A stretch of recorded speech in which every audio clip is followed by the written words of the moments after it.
Welcome to Renegade Inc. The much-quoted linguist, Noam Chomsky, said, "We shouldn't be looking for heroes, we should be looking for good ideas." Yet, in the age of individualism, we regularly confuse good ideas with a search for a hero.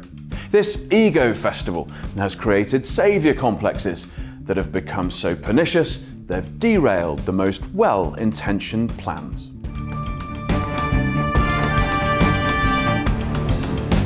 Jordan Flaherty, welcome to Renegade Inc. Great to have you. Thank you, and thank you for having this show exist and raising attention to important issues like these. I really appreciate your voice in the media.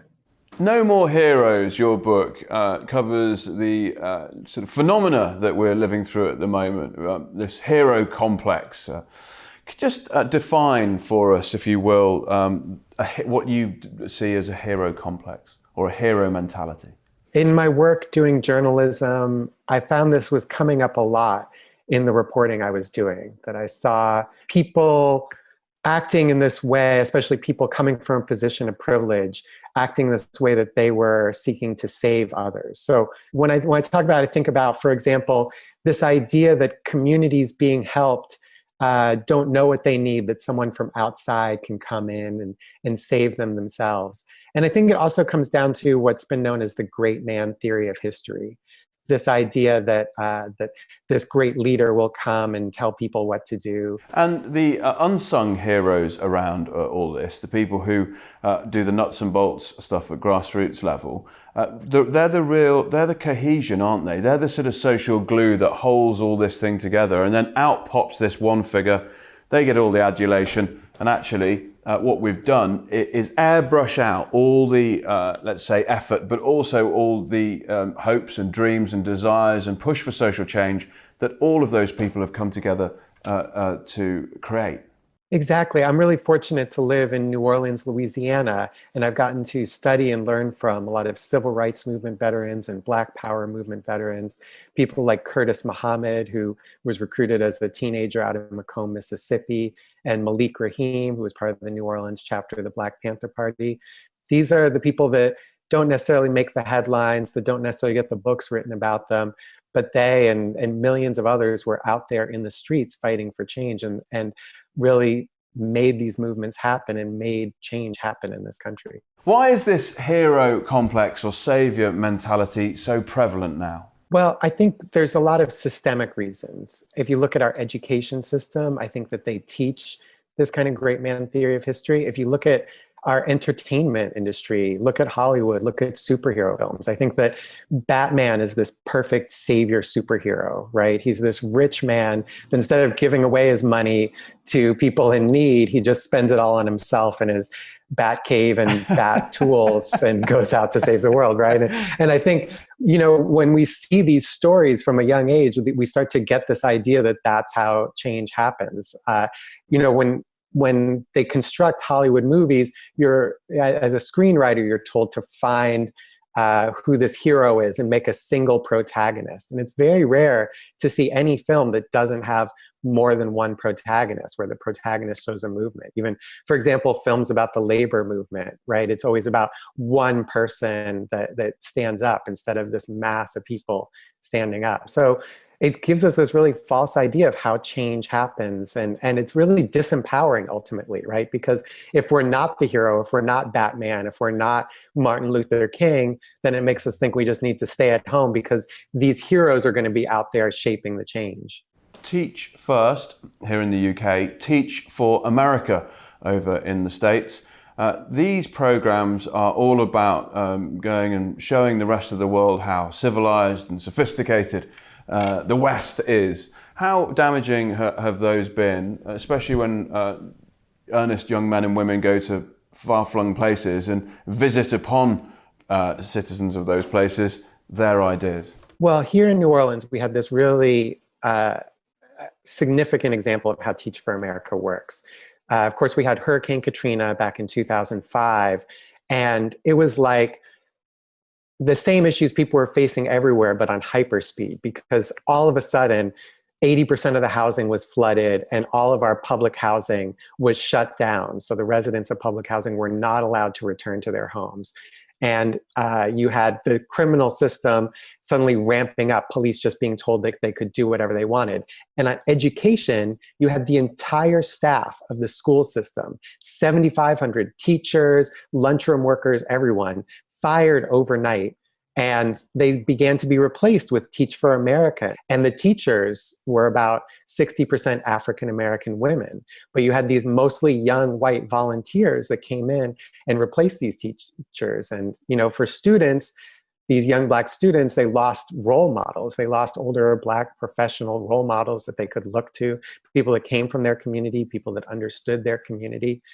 And what I write about in the book is that process, but also that some of these young idealistic Teach for America volunteers realized the situation they've been put into, and they began organizing against it. So they went to these former teachers that had been fired. They went to the students and parents that were organizing, and they said, how can we support your struggle? And they formed an organization called the New Teachers Roundtable that began organizing against Teach for America from within. So, I highlight the problems with Teach for America, but the ways that people are fighting back as well. You say that saviors are not interested in examining their own privilege. We don't want to see that the systems of race and class and gender that keep us in comfort where we are in the right jobs and neighborhoods and schools are the same systems that created the problems we say we want to solve.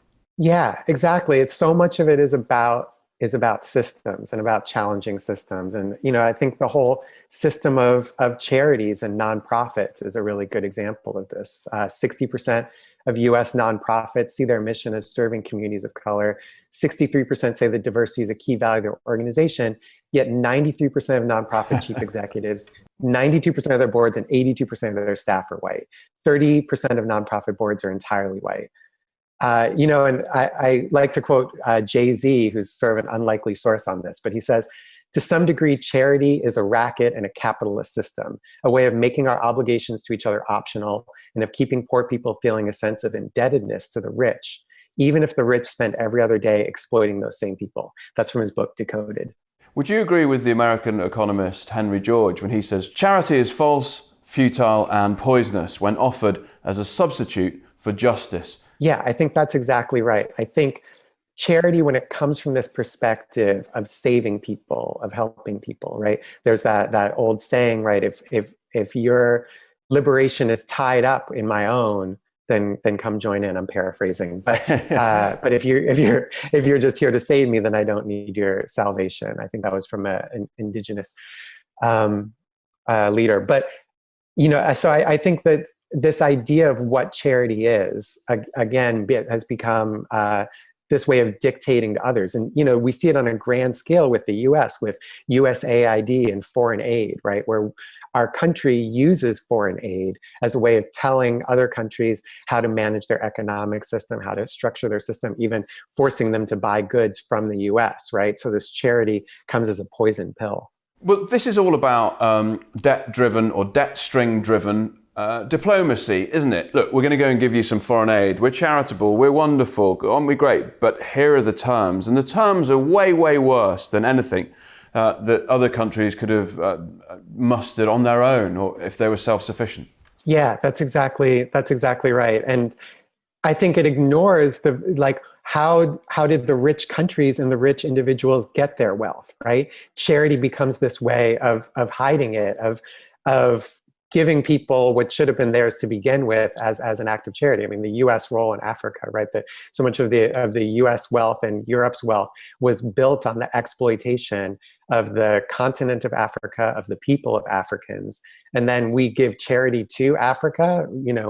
What about reparations? Jordan, you've highlighted the problem perfectly, and we, people who work in what's often called in the UK the third sector, the charity sector, and other places, have come across this hero complex, saviour mentality repeatedly. How do we begin, after you've highlighted it, how do we begin to stop it? Give us some solutions, because this can't continue. Well, I think the key question is the question of accountability. So I think for anyone that seeks to help other people, the question that they need to ask themselves is, how are they accountable to that community? How are they listening to that community?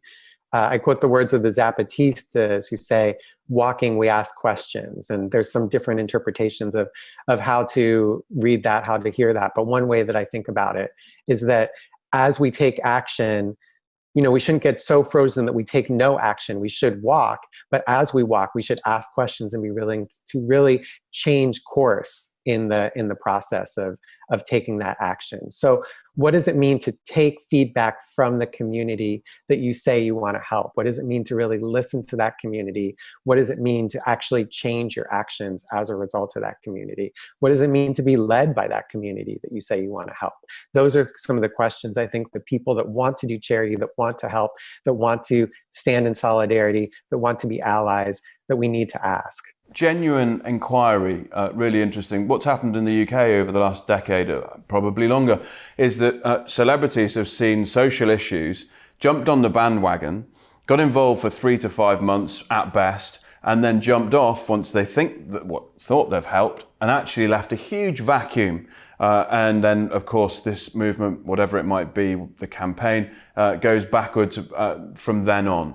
They think they've helped, but the point is they've never inquired. They've never really done the thinking. They've never really done genuine question asking to what the fundamental issues are. Is this what you're saying we've got to get rid of? Yeah, and that's exactly what we've seen here. And yeah, I think you see a lot of these celebrities that maybe come with the best of intentions, right? But they just don't have the experience. They don't have the advisors. They don't know how to do it. They just have a lot of wealth and want to throw it at a problem. And I applaud their desire to get rid of their wealth. I think that's a good desire, but I think this idea of accountability is not spread widely enough, and we see it across the spectrum. And in this moment of Black Lives Matter, that's been really exciting. We've seen a lot of celebrities stand up and actually put their bodies in the street, which I think is really exciting. And I think that the voices of celebrities can be useful. And I don't want to just tell celebrities to shut up and do nothing, because that's not helpful. But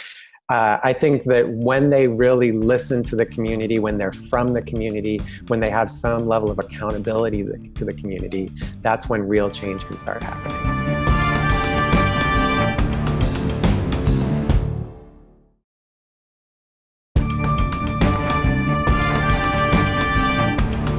Degan Ali, lovely to have you here on Renegade Inc. Thank you for having me. Degan, you're sitting in Nairobi at the moment. We know the African continent, from a demographic point of view, is absolutely vital, young, bustling with energy, and got such an amazing, exciting future ahead. When people from the West think about Africa, the default mechanism is, how can we help? How can we send aid? Not least because we've seen Live Aid concerts and all sorts of charity initiatives to say that the global North should go and help the global South, specifically Africa. Why do you think that narrative is so prevalent? I think that narrative actually has a lot to do with media, imagery, the entire structure of the aid system, where we've been led to believe that our taxpayers in the global North, that our tax money is really saving Africa. The underlying story of how we have actually impoverished and looted Africa is not something that the average taxpayer knows about. All they see is this Band-Aid concert events for famine victims. They see images of children that are hungry, Black children with flies on their faces.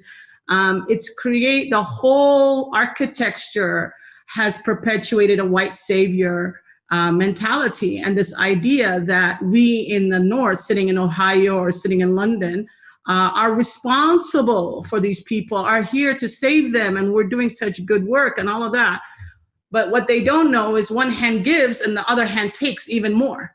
And that's the story that's not told, that actually the West has exploited Africa, not just only from slavery, from colonialism, that our gold, our minerals, our raw materials are every single day exploited, and trillions of dollars in other ways leaves the continent. Far more than the aid that the taxpayer gives in USAID programs or INGOs or UN programs. Famously, Desmond Tutu said that the West brought the Bible to Africa when the African people were closing their eyes and praying. The West stole the land, and land in that sense also encapsulates, of course, raw materials, minerals, etc. Is that a fair depiction? I think the depiction is actually more sinister than that. I would say it's not just the land, it's how the global economy has been set up. One of the things that Ambassador Arikana Chihomboro, the former AU ambassador to the US, talks a lot about is the 14 former colonies of France. Many people don't know, including myself, don't know how the tentacles and the strings of colonialism still exist with these countries. Many people don't know that as part of a condition of getting their freedom and getting their independence, they had to agree to some conditions, one being that they would not hold their reserves and their hard currency in their central banks in their own countries, but they would be sitting in the central bank in Paris. How many people know that? The other thing they don't know is that they have a right of refusal. The multinational French companies have a right of refusal for all government contracts. So if you want to construct a road, you have to give the first right of refusal to French companies.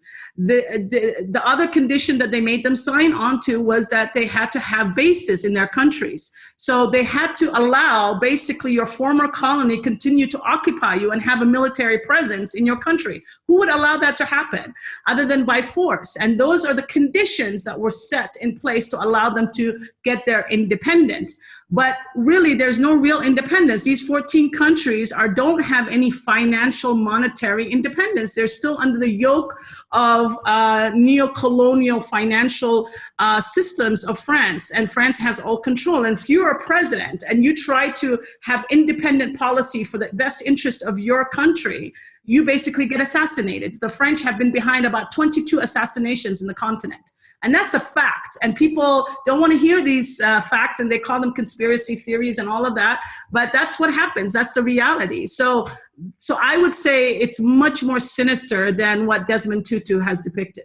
Isn't it interesting that whenever you read, or whenever I read the best rated or the most highly rated comments, often on right-wing papers and outlets here in the UK, one of the first things, if the article's ever about slashing benefits in the UK, universal credit, or whatever it might be, handouts to the poorest in this country, the top-rated comment every time, you can bet your bottom dollar, is cut foreign aid.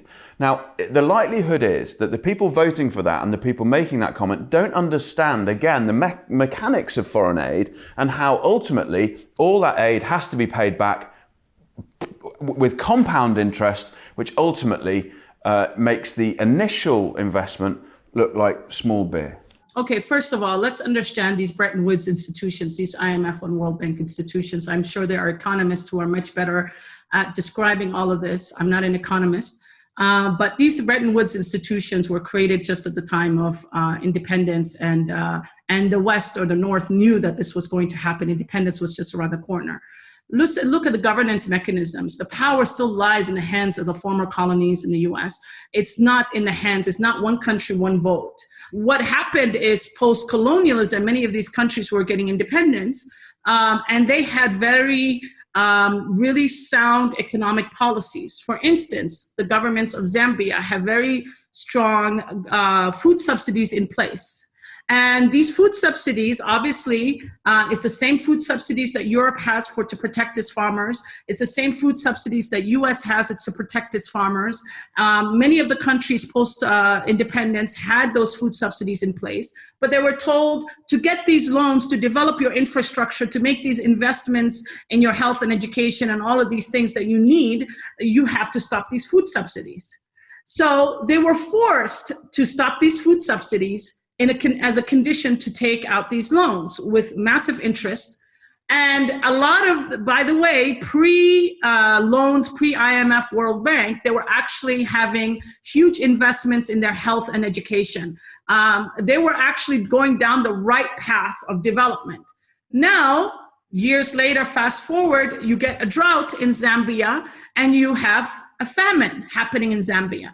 And then this foreign aid system the machinery goes into work, and you start FCDO, UK aid, or DFID, or whatever it's called, starts giving funding to the UN agencies to save the children, to Oxfam, to support poor people in Zambia who are experiencing this famine. But what was the underlying root cause of the famine? Why is it that Zambia had a famine? It's because they were forced by design, by these Bretton Woods institutions, as a condition of taking these loans to stop their food subsidies. It's okay for you in the global north to continue to have these mechanisms in place, but it's not okay for us.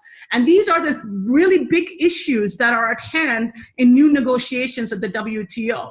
Africa, for the first time since independence, has finally had an African-wide trade agreement. And they really now need to step it up and negotiate as a bloc with the European Union and with the US and all of these things. And I'm really scared that, we're going to continue seeing the system operate in a way to ensure that Africa doesn't have these a level playing field. We're not asking for aid. We're just asking for a level playing field. That's what we need. We need the system to not be rigged against us. And that's currently what it is. We don't need aid. We can develop on our own as long as the trade, the financial and monetary policies are fair. Have NGOs, non-governmental organizations, have they become part of the problem? Yes, with 100% certainty, including my own organization. I'll give you an example.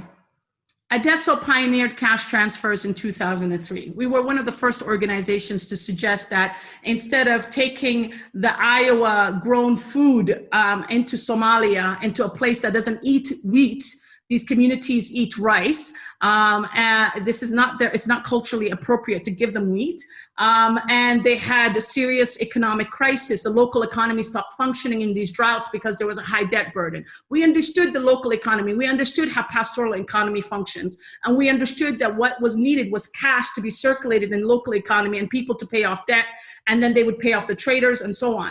So we said we need to put cash into this local economy. We don't need to put food aid. The food was being given to the animals. The people were not eating it. So we pioneered cash transfers, and we were ridiculed and called crazy. How do you bring cash to a place like Somalia? People will spend it on guns. They will spend it on drugs and all of these antisocial behaviors.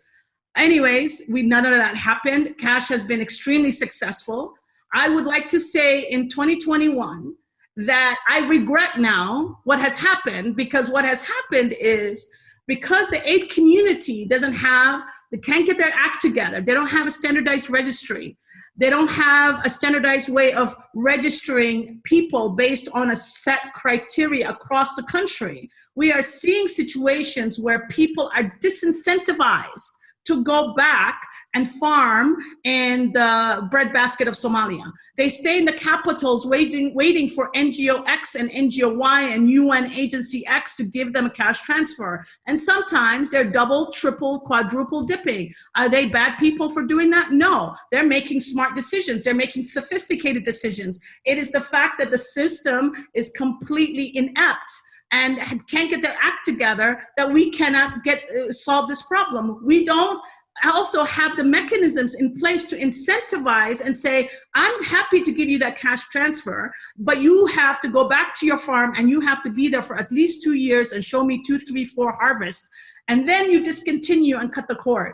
But they cannot get their act together and do that because the system is either humanitarian and Somalia is a fragile context. We can't do development. We cannot start thinking about 3-5-year programs. They cannot design innovative programs. They're constantly talking about innovation, but they can't really innovate. And so we have this system where we actually are creating a system to make sure people don't farm and don't go back to the breadbasket of Somalia. Deegan, people will hear your analysis and agree with it. What you seem to be saying, though, is that the current system isn't working, the aid system isn't working, the NGOs are exacerbating these problems. What are you asking for? A whole new system of aid to come in, which levels the playing field? What is the sort of ultimate outcome for the development of Africa as a continent, from your point of view? I'm asking and pleading the young people, the educated people in Africa to wake up and realize that the system is rigged against us. We are not the problem. Corruption is an infinitesimal amount of the problem. And the corruption, I'm sorry to say, is perpetuated by the North.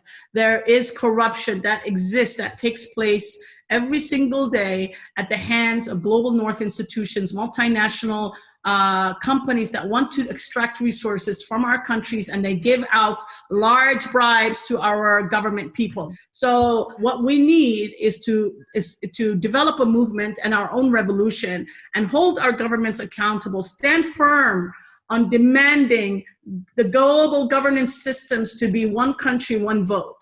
That the WTO, the IMF, the World Bank, that we need to have equal space at the table as everybody else, that we cannot be overwhelmed and overpowered by the global North interest, and that we need to understand that we are just demanding justice. We don't need their aid. If we have this level playing field established with these Bretton Woods institutions and governments that act in sovereignty and independence of global North pressures in the best interest of our own people, we don't need aid. We can say no to USAID. We can say no to DFID. We can say no to all of that. It's the private sector that will lift people out of poverty. It is the industrialization of the continent. It is factories. It is all the things that have been done in Asia, that have been done in China. This is not rocket science. But we are not given the opportunity to do that because we are just simply seen as a source, a very important source of raw materials for the West. And they don't want us to be the producers of our own chocolate to compete with Switzerland. They just want to extract the cocoa from our countries. The problem we have is the global North INGOs have become complicit. They have become a money-making institutions. They are multi-billion-dollar entities who are looking at expansion and who are in bed with their donor. How do you say no to DFID and hold them accountable for their trade policies or all these other things when your biggest source of funding is for DFID? How do you do that? You can't bite the hand that feeds you. So this is a real conundrum that they are facing. They really have to choose sides at some point and say, are we real civil society? Are we really in solidarity with Global South? Or are we just going to continue perpetuating the status quo? Degan Ali, your truthful analysis on all this has been really refreshing. Thank you very much for your time. Thank you for having me.